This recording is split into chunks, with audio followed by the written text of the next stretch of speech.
Imagine boarding a plane, walking to your first-class seat, only to find a stranger sitting there, smirking, refusing to move, and loudly telling you that you don't belong. But what happens when the woman he tried to humiliate turns out to be a billionaire? One who owns the very app that got him on the flight. This is a story that left an entire airplane stunned, and the internet cheering. "Excuse me, sir. I think you're sitting in my seat." Those 8 words sliced through the quiet hum of the airplane like a knife. For a moment, everything seemed to freeze. The clinking of carry-on luggage being shoved into overhead bins, the muffled conversations between passengers settling in, even the sound of the engines rumbling faintly beneath the cabin floor. Standing in the aisle was a young black woman, tall and graceful, dressed in a fitted navy blue suit that looked sharp enough to belong on a magazine cover. A sleek leather handbag hung from her shoulder, and in her hand she held a crisp boarding pass. Her posture was calm, confident, and poised, but there was something else, too. Something about her aura demanded attention. It was the kind of quiet authority that made people take notice even before she spoke. She wasn't asking for trouble. She wasn't raising her voice. She was simply stating a fact. The seat 2A was hers, but the man in the seat didn't move. He leaned back lazily, as if the chair belonged to him by birthright, and looked her up and down with a smirk plastered across his face. His salt and pepper hair was slicked back, his expensive-looking watch glinted under the cabin lights, and his body language screamed arrogance. "Sweetheart," he said, loud enough for nearby passengers to hear, "I think you must have made a mistake. This is a first-class seat. Maybe you're confused about where you belong." A ripple spread through the cabin. Gasps, side eyes, half-hidden stares. A young mother in the row behind quickly pulled her child closer, whispering something in his ear. A businessman across the aisle raised his newspaper a little higher, pretending to read while secretly watching every second of the unfolding scene. 2 teenagers a few rows back pulled out their phones so fast it was like a reflex, ready to record, just in case this turned into the kind of viral drama social media eats alive. The tension in the air was thick, almost heavy. Everyone knew what had just been implied. Some passengers looked down, suddenly interested in their shoes or seatbelt buckles, pretending they hadn't heard the man's words. Others shifted uncomfortably in their seats, their eyes darting from the man to the woman to the flight attendants hovering nearby. But the woman, she didn't flinch. Her gaze was steady, her face calm, her voice unwavering as she repeated, "This is seat 2A, and it's mine." The firmness in her tone was enough to silence even the quiet whispers. She wasn't begging. She wasn't asking for permission. She was simply stating a truth that no amount of arrogance could erase. The man chuckled dismissively, shaking his head as though he were indulging a child who didn't understand the rules of the world. He spread his arms across the seat, digging in like he was making a point, and leaned back with a smug grin. "You must have gotten turned around," he said, his voice dripping with condescension. "Or maybe, just maybe, the airline made a mistake upgrading you. Happens all the time. But let's be real here, this seat isn't meant for you." That last line landed like a slap in the face, not just to the woman, but to everyone listening. It wasn't just arrogance anymore. It was prejudice. It was entitlement wrapped in expensive cologne and a smug smile. A few passengers shifted uncomfortably, and one elderly lady muttered under her breath, "Unbelievable." The flight attendants finally stepped in, their professional smiles faltering under the weight of the situation. One of them, a young brunette with a clipboard in hand, stepped closer and politely asked for both passengers' boarding passes. The woman handed hers over without hesitation, her movements crisp and controlled. The attendant scanned it, double-checked her tablet, and nodded. "She's correct," the attendant said clearly, her voice firm enough for nearby passengers to hear. "Seat 2A belongs to her. Sir, I'll need to see your ticket." The man scoffed, fumbling in his pocket before slapping his ticket into her hand. His face grew tight as the attendant's eyes flickered over it. She didn't even hesitate. "Sir, your seat is an economy. Row 18, seat C. This isn't your seat. You'll need to move." A ripple of murmurs spread through the cabin. People shook their heads, some whispering, some rolling their eyes. But the man wasn't done. His face turned red as he raised his voice, trying to turn the tide in his favor. This is ridiculous. I've flown first class my whole life. I'm not moving for her. Do you hear me? I'm not moving. The flight attendant's jaw tightened, her patience thinning. The other attendants had now gathered as backup, their eyes darting toward the captain's cabin. Meanwhile, the woman remained standing in the aisle, unshaken. She hadn't raised her voice once. She hadn't broken her composure. And yet, somehow, she was the most powerful presence in the room. And as the murmurs grew louder, as the passengers leaned forward in their seats to watch history write itself in real time, one thing became crystal clear. This wasn't just about a seat anymore. It was about dignity, about respect, about who gets to claim space, and who gets told they don't belong. And judging by the look on her face, this young woman wasn't going anywhere until justice was served. The man, a middle-aged passenger with neatly combed gray streak hair and a designer jacket that screamed money, didn't just refuse, he doubled down. He crossed his arms tightly across his chest, leaned back in the plush leather of Seat 2A, and let out a laugh that echoed louder than it should have in the enclosed cabin. It wasn't the laugh of amusement. It was the laugh of someone convinced they were untouchable. "Listen," he said, his voice thick with arrogance. "You probably got bumped up by accident. It happens. Why don't you head back to coach where you came from? This," he gestured around the spacious first-class cabin with a sweeping hand, "is for people who can afford it." The words hung in the air like smoke after a firecracker. You could feel the collective intake of breath. That one sentence struck a nerve with everyone watching. Some passengers shifted uncomfortably in their wide leather seats, avoiding eye contact as if looking away would make the scene disappear. A woman in pearls pressed her lips tightly together, her discomfort written all over her face. A man in business attire cleared his throat and buried himself deeper into his laptop, pretending to work but stealing glances every few seconds. But not everyone stayed silent. A low murmur rippled through the cabin. Someone muttered, "Unbelievable." Another passenger shook their head in disbelief, whispering to the person beside them. Still, no one directly challenged him. The young woman, however, remained calm. Not a single muscle in her face betrayed anger or frustration. She simply inhaled, straightened her posture, and handed her crisp boarding pass to the flight attendant who had been hovering nearby, caught between politeness and authority. The attendant, a professional young woman with a neat bun and polite smile, glanced at the ticket, checked her manifest, then looked again just to be sure. Twice, her expression firmed up, leaving no room for doubt. "She's correct, sir," the attendant announced clearly, her voice carrying to the first-class cabin. "Seat 2A belongs to her. I'll need you to return to your assigned seat in economy." The air grew heavy. Every passenger knew what would happen next. The man would grumble, roll his eyes, and march angrily back to economy. That's how these confrontations usually ended. A bit of arrogance, a bit of protest, but eventually compliance. But not this time. Instead of standing, the man's face reddened. His jaw clenched. He raised his voice, projecting across the cabin so even the passengers in row 5 could hear. "This is ridiculous," he barked, his hands tightening on the armrest as if he were anchoring himself to the seat. "Do you even know who I am?" His tone had shifted from smug to hostile. His voice cracked with anger and desperation.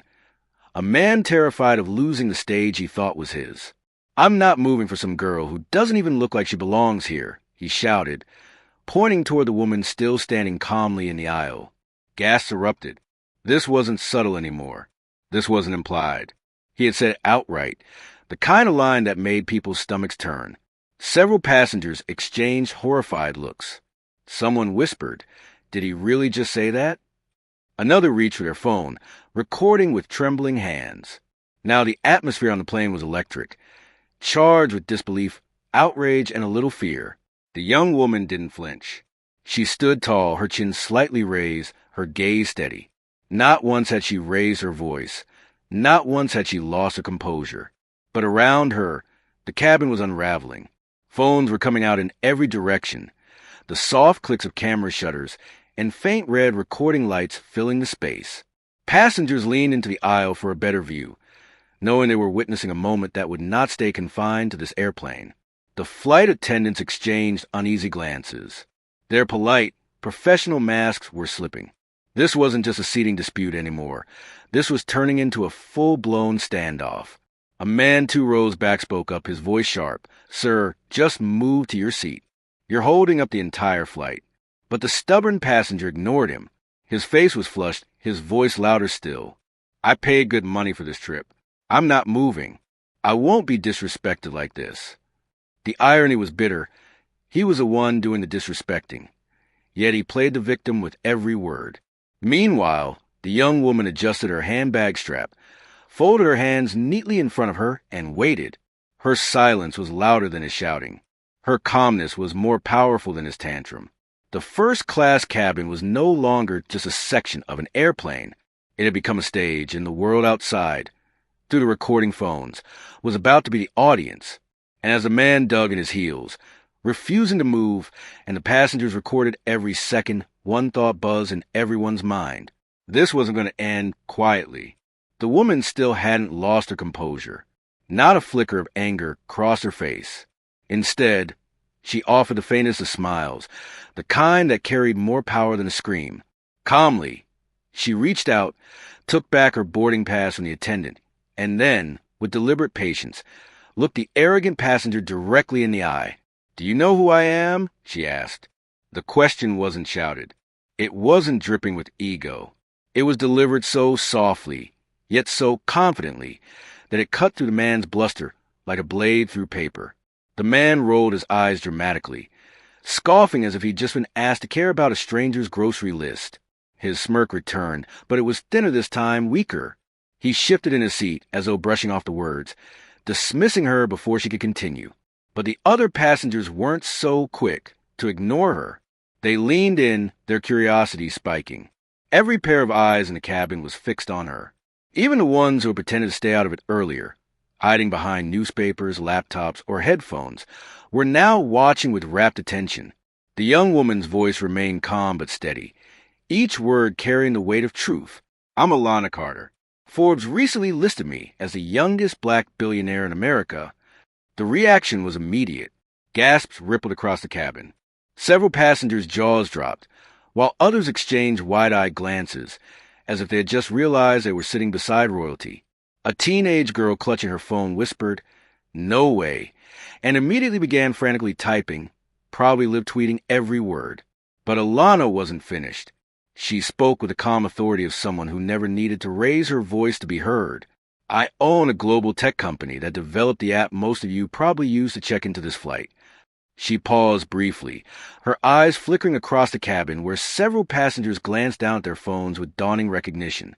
Then she added with gentle precision, "And yes, I can afford this seat." That final line landed like thunder. The arrogant man froze.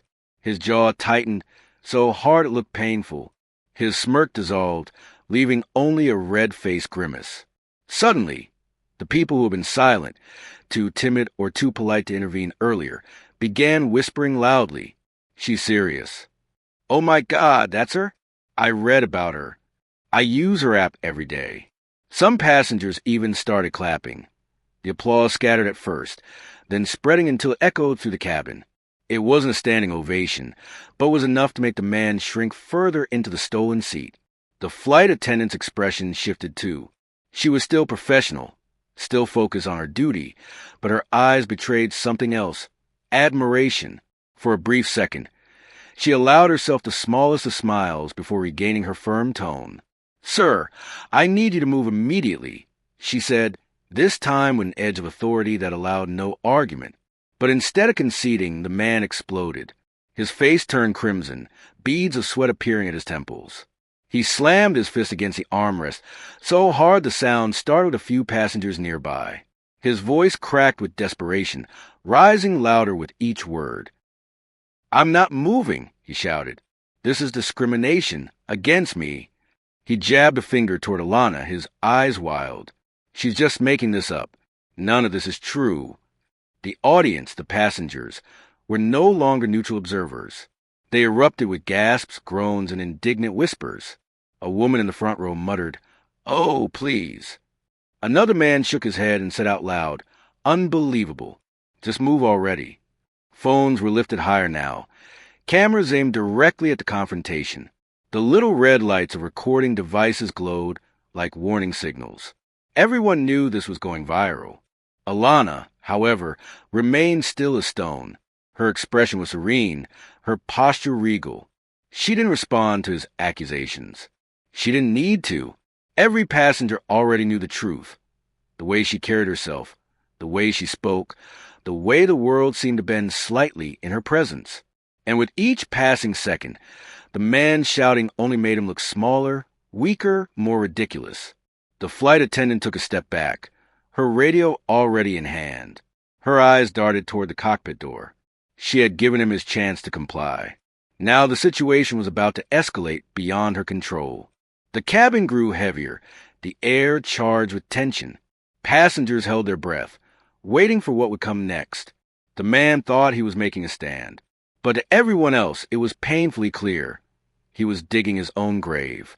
That was the breaking point. The crew had tried to reason with him. The passengers had watched in disbelief. But when the man slammed his fist against the armrest and refused to move, the line was crossed. The captain was called. Whispers shot through the cabin like sparks catching fire. The captain's coming. Oh, he's in trouble now.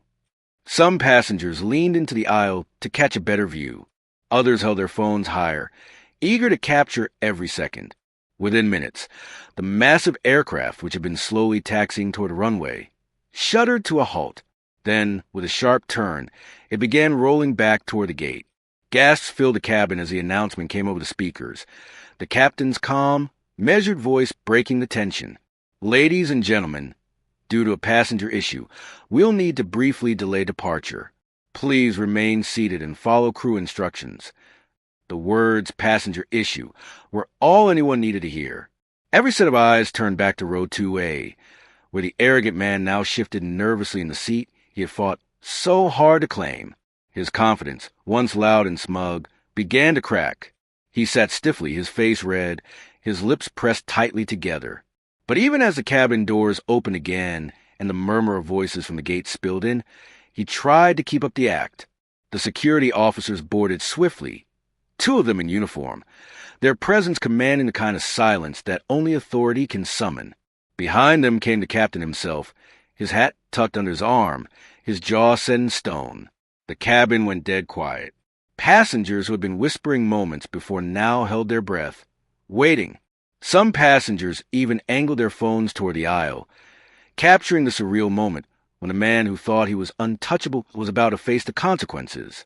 The captain stopped at the row, his calm demeanor carrying more weight than any raised voice. He looked directly at the man and spoke with deliberate clarity. Sir, you refuse to follow crew instructions. You're being removed from this flight. It wasn't a request. It was a statement. The arrogant man blinked rapidly, his false bravado slipping. But instead of standing, he lashed out again. His voice cracked as he shouted, his words tumbling over each other in desperation. This is outrageous. I'll sue this airline. This is unfair treatment. I'm the victim here. The passengers groaned collectively. A woman across the aisle muttered, "Oh, give me a break." Someone in the back called out, "Just leave already." Nobody was by his performance anymore. The cameras caught every angle of his outburst, his red face, his wild gestures, his sputtering excuses. The security officers didn't flinch. They gave him one final chance. "Sir, please stand and collect your belongings. Now." But he didn't move. Instead, he clung to the armrest like a child refusing to leave a playground. His protest grew louder, more frantic. This is discrimination. This is harassment. You're all going to regret this. The captain's patience ended. He gave a subtle nod, and within seconds, the officers stepped forward, their movements efficient and firm. The man yelped as they lifted him from the seat, his legs flailing awkwardly, his expensive jacket bunched up around his shoulders as he tried to resist, but it was pointless. The officers escorted him down the aisle, his angry shouts echoing in the cabin. Passengers who had been silent earlier erupted in cheers and applause. Some clapped politely, others shouted, "Good riddance," and "Bye-bye." The tension that had once hung heavy in the air now dissolved into a sense of justice, of relief. Phones followed the man all the way down the aisle. recording his walk of shame. His protest grew smaller and smaller as he was dragged toward the open door and out of the plane, and then, just like that, he was gone. The cabin buzzed with energy, passengers exchanging excited whispers, laughing nervously, and replaying the scene to each other as though it were already legend. Meanwhile, Alana sat gracefully in her rightful seat, as if the entire ordeal had been nothing more than a minor inconvenience. She placed her handbag neatly under the seat in front of her, buckled her seatbelt, and pulled out her sleek laptop. With a click, the screen lit up, and she began typing as though the chaos of the past half hour had never happened. Her calmness was magnetic. She didn't bask in the victory, didn't gloat, didn't even look around for validation. She simply carried on, proving in silence that true power doesn't need to announce itself. It just is. But the cameras were still rolling. Within hours, the videos would flood social media. Millions would see the arrogant man's downfall. Millions would see Alana's composure, her quiet strength, and her grace under fire. The hashtags would trend. The memes would spread. And the story of the young billionaire, who refused to be disrespected, would travel far beyond the walls of that airplane. For now, though, she simply adjusted her suit jacket, opened an email, and continued her work, unbothered, unshaken, and still very much in control. As the engines roared and the plane finally lifted off the ground, the cabin seemed to exhale collectively. The drama was over, or at least the loudest part of it. Passengers shifted in their seats, fastening seatbelts tighter, tucking away their phones, and finally beginning to relax. But even as the flight settled into its quiet rhythm, the energy in first class was anything but ordinary. All around her, passengers kept sneaking glances at Alana. Some pretended to adjust their screens or check their phones, but their eyes drifted back to her, curiosity shining in every look. A few whispered to their seatmates, their voices hushed but urgent. Others smiled when she caught their eye, small gestures of solidarity and admiration. Alana didn't seek their attention. She sat calmly in seat 2A, her seat, legs crossed, laptop open, eyes focused on her work. To her, this was nothing more than a bump in the road. But to the rest of the plane, it was a lesson they wouldn't soon forget. After several minutes, one woman sitting across the aisle gathered the courage to lean closer. She was middle-aged, dressed casually, with her young daughter nestled against her side. Her voice was soft, almost trembling, but it carried enough to be heard. "Thank you," the woman said gently. "Thank you for handling that with such grace. My daughter is watching, and she'll never forget this." The little girl peeked over shyly, her wide eyes full of awe. She clutched the doll tightly in her lap, but couldn't stop staring at Alana as though she were a superhero come to life. Alana closed her laptop slowly and turned to them, her expression warm. She gave the girl a reassuring smile before answering the mother in her steady, composed voice. "Sometimes the best response to arrogance is quiet confidence," she said. "When you know your worth, no one can take your seat from you." The words lingered in the air like a mantra. The mother smiled, her eyes misty with pride, and squeezed her daughter's hand. The girl smiled too, her little head nodding as though she understood more than anyone gave her credit for. Around them, other passengers nodded subtly, clearly moved. Some even whispered, "That's true," under their breath. The rest of the flight passed without incident. Drinks were served, meals delivered, and movies flickered across personal screens. But no one forgot what had happened earlier. People still glanced at Alana now and then, their expressions carrying respect, curiosity, and even gratitude. And while the cabin was calm, the world outside was already catching fire. Phones had been recording from the very beginning, and those videos didn't stay hidden for long. Before the plane had even reached cruising altitude, clips were uploaded. Passengers connected to the in-flight Wi-Fi began sharing them across social media. By the time the wheels touched down hours later, the incident had already gone viral. Millions of people around the world had watched the confrontation unfold, watched the arrogant man's downfall, watched Alana stand tall without ever raising her voice. The comments poured in by the thousands. Grace under pressure. Absolute queen. She didn't even need to clap back. Her presence said it all. This is how you handle ignorance, with dignity. Hashtags trended. News outlets picked it up. Blogs and podcasts debated it. And of course, the arrogant passenger became the subject of endless memes. His angry red face, his flailing arms, his embarrassing removal, captured forever in the digital memory of the internet. Meanwhile, Alana became something she had never asked to be, but carried with ease. A symbol, not just of success or wealth, but of quiet strength, of dignity in the face of arrogance. For her, the flight ended like any other. She packed away her laptop, retrieved her handbag, and walked calmly to the airport terminal with her head held high. She didn't stop for attention, didn't seek applause, didn't acknowledge the dozens of passengers who were still whispering about her as she left. But for everyone else, the story had only just begun. And that, my friends, is how one man's arrogance not only got a flight grounded, but also turned a quiet billionaire into a lasting symbol of grace under pressure. Proof that real power doesn't always shout. Sometimes it simply smiles, stands tall, and takes its rightful seat.